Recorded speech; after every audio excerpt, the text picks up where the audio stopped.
Okay, so we're doing lesson 94, Kings 11 through 16. Do you want me to read the introduction first? Yeah. So the introduction is, in Solomon's later years, he disobeyed the Lord's commandments by marrying many wives outside the covenant.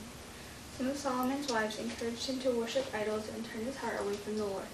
After the death of Solomon, his son Rehoboam decided to increase the people's burdens. The people revolted and were divided into the northern kingdom of Israel and the southern kingdom of Judah. Jeroboam, the king of the northern kingdom, introduced idolatry and other wicked practices among his people. Subsequent kings in Israel and Judah drifted further into wickedness.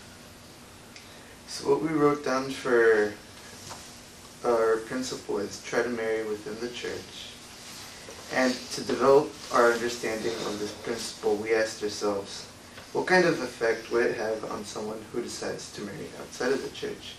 Well, this could have various effects that are negative on you, such as they could lead you to drugs, they could make you go drinking, or they can just go against your ideals altogether.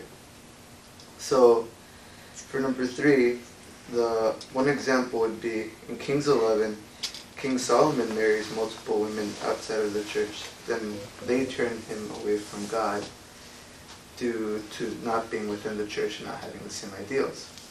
So one way we can apply the principle is if we are to marry or to date someone, we could do it within the church, or at least try to.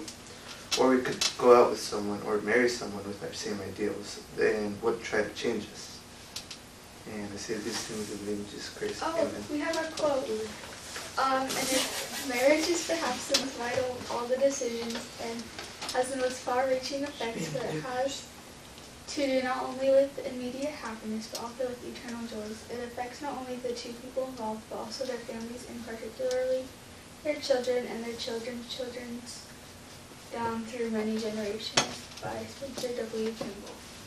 Now we say these things in the name of Jesus Christ. Amen.